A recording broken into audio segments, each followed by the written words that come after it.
So, I was I was literally just sitting in my car earlier, right? And I'm blasting this old podcast. Well, not old, but you know what I mean. And I realized I was just talking to myself, like full on repeating every single word the guy was saying.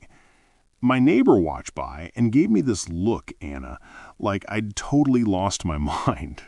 But anyway, welcome to the show, guys. I'm James, and this is the Natural English Talk podcast. We're just hanging out. Yeah, I've definitely seen you doing that in the parking lot. It's a vibe. Hey everyone, I'm Anna. And honestly, James, what you were doing, it's actually like a legit thing. We're going to talk about that today, shadowing. But before we dive into the deep end of how to actually do it, like for everyone listening right now, just chill. For real. You don't got to understand every single syllable we're dropping. Yeah, for sure. That's a huge point. Like, if you're driving or washing dishes or whatever, just let the English kind of wash over you.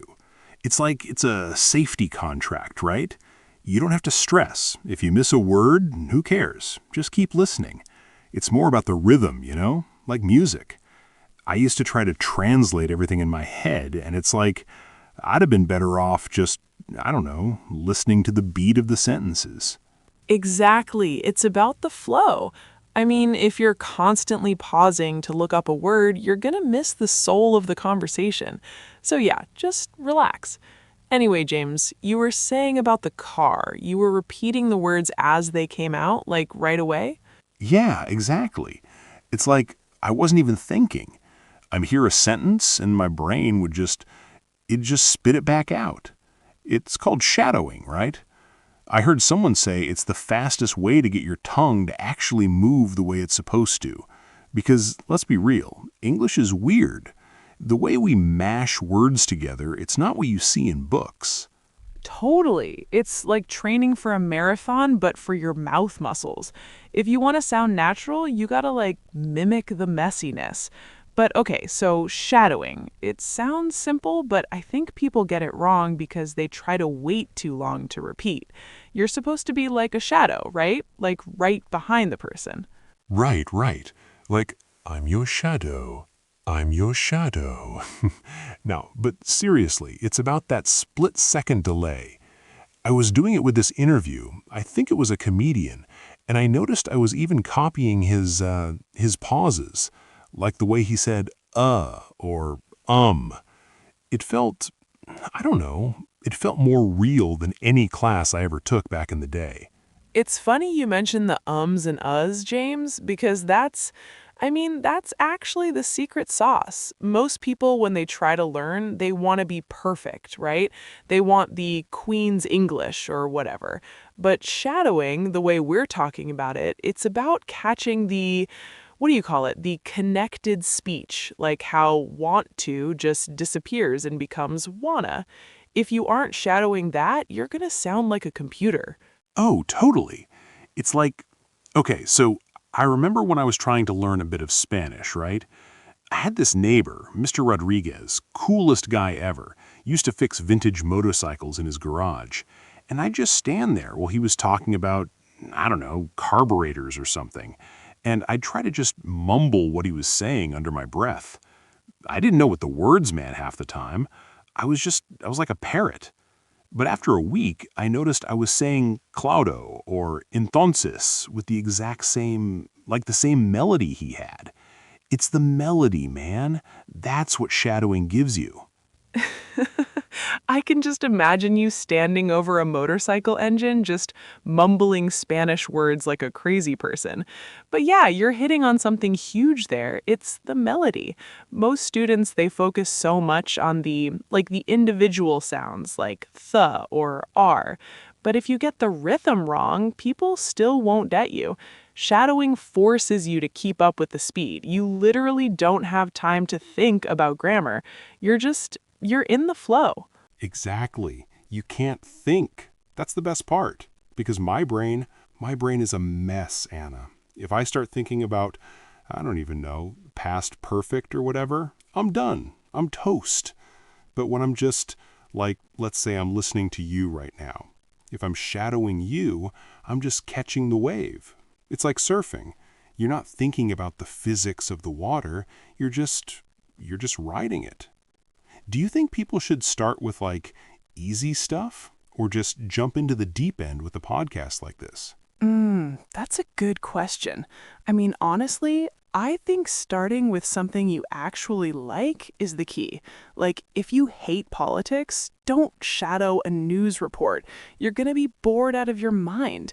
You gotta find a voice you actually, that you wouldn't mind sounding like, because you're basically stealing their identity for a second. Stealing their soul. No, but for real, I've heard people say you should do it in short bursts. Like, don't try to shadow a 2-hour movie. Your brain will melt. I tried doing that with a documentary once, and by the 20-minute mark, I was just making random noises. It wasn't even English anymore. It was just bzz. Yeah, don't do that. That's definitely not the goal. I usually tell people to grab like a 30-second clip, just 30 seconds, and do it over and over until you've got the same breathing as the speaker. Like, where do they take a breath? Where do they stop? That's the stuff that makes you sound like a native. It's not just the words, it's the silence between them too? It's so true about the breathing, Anna. Like, I never realized how much we actually don't talk. You know what I mean? Like, the pauses are everything. I was watching this old movie. Man, what was it? The one with the guy, he's in the desert. Anyway, doesn't matter. But there was this one scene where the actor he was talking so fast, but then he'd just stop in the middle of a thought. And I tried to shadow it, and I realized I was running out of air. I was like, I couldn't keep up because I wasn't breathing when he was breathing. It's like my lungs weren't in sync with the English language. Yeah, totally. That's because your brain is trying to read the English instead of speaking it. It's like, okay, so there's a massive difference between just repeating something, like when a teacher says, repeat after me, the book is on the table, and actually shadowing. It's more visceral. You're literally trying to occupy the same space as the speaker. You're not waiting for them to finish. You're right there, like a half second behind them. It's a totally different workout for your brain. Right. It's like being a backup singer in a band, right? You're not the lead, you're following the melody. And I think that's why it works so well for people who feel stuck at that middle level. Like they know the words, they know the grammar, grammar, but they just don't feel like it's them talking. It feels like they're just translating a code. I remember this girl I met in college. She was from, I think it was Brazil. Anyway, she spoke perfect English, but she told me she spent like an hour a day just shadowing talk shows. She said it made her feel like she was wearing the language. I love that, wearing the language. That's such a good way to put it. Because, I mean, let's be honest, English is kind of a lazy language. We don't pronounce every letter. We skip stuff. We say, I dove instead of I would have. If you try to say every single letter clearly, you're going to sound like a textbook, and nobody wants that. Shadowing forces you to be, well, lazy in a good way. It forces you to do those contractions because if you don't, you literally can't keep up with the speed of the podcast. Oh, for sure. I'd have. See, there I go. I'd have never learned how to talk like a normal person if I just stayed in a classroom. I mean, classrooms are fine, I guess, but they're so sterile. It's like learning to swim in a bathtub. You got to get into the ocean. And shadowing a conversation like this one, it's like jumping into the waves. It's messy. You're going to get some salt in your eyes. You might, I don't know, stumble over a gunna or a wanna, but that's where the real magic happens. Salt in your eyes, James. Really? You're getting poetic on me now. But you're right, though. It's about getting comfortable with the mess. That's why we always tell people to just let it happen. If you're shadowing us right now and you trip over a word, just keep going. Don't stop the audio. That's the biggest mistake, right? People want to be perfect, so they hit pause the second they mess up. No, don't do it. Never hit pause. It's like if you're dancing and you trip, you don't just stop the music and go home. You find the beat again and keep moving. That's what makes it natural. So, we've been talking a lot about the speaking side of things, like the mouth muscles and all that. But honestly, James, I think shadowing is actually like a superpower for your ears. Most people think they have a speaking problem when they actually have a listening problem. If you can't hear the way we link words together, you're never going to be able to say it back. It's like trying to draw something in the dark. Dude, that is so deep. No, but seriously, it's like, okay, so I used to play the drums, right, back in high school. I wasn't great, but I wasn't terrible. Anyway, my teacher always said, James, if you can't hear the bass player, you're just making noise. And English is the same way. If you're just waiting for your turn to speak, you're missing the bass line. When you shadow, you're forced to listen, like really listen, to where the words end and the next ones begin. Exactly. It's that active listening thing. Because let's be real, how many times have you been listening to a podcast and your mind just wanders off?